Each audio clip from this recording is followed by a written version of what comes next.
But जो मेरा अस्सलाम वालेकुम सत श्री अकाल केम छो नमस्कार का जो एक तरीका है वो पूरे हिंदुस्तान को अंदर ले लेता है। सेक्युलर कंट्री है, सेक्युलर लोग हैं, बस यही मान के मैं अपना हर प्रोग्राम स्टार्ट करता हूं। और फिर आपने मुझे शुरुआत में नमस्ते कहा। नमस्ते, नमस्ते के क्या मानी है भाई साहब, आप बोल सकते हैं? नहीं पता क्या मानी है? माइक्रोफोन ऑन कीजिए जरा भाई साहब का।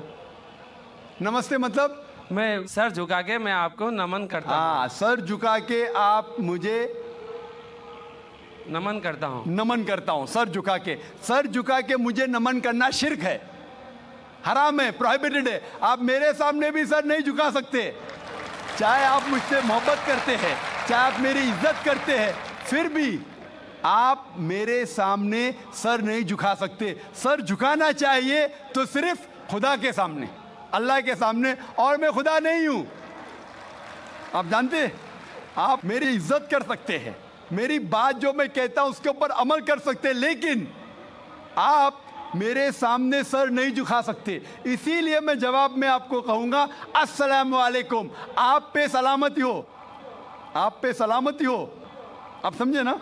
मैं आपके सामने झुक नहीं सकता हूं। ये सिर झुकेगा तो सिर्फ अल्लाह के सामने, सिर्फ खुदा के सामने।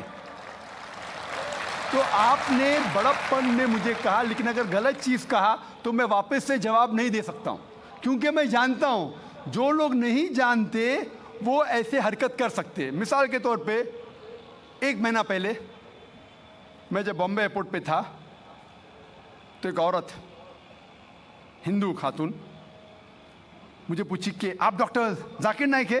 आयु डॉक्टर जाकिर नाइक? मैंने कहा जी।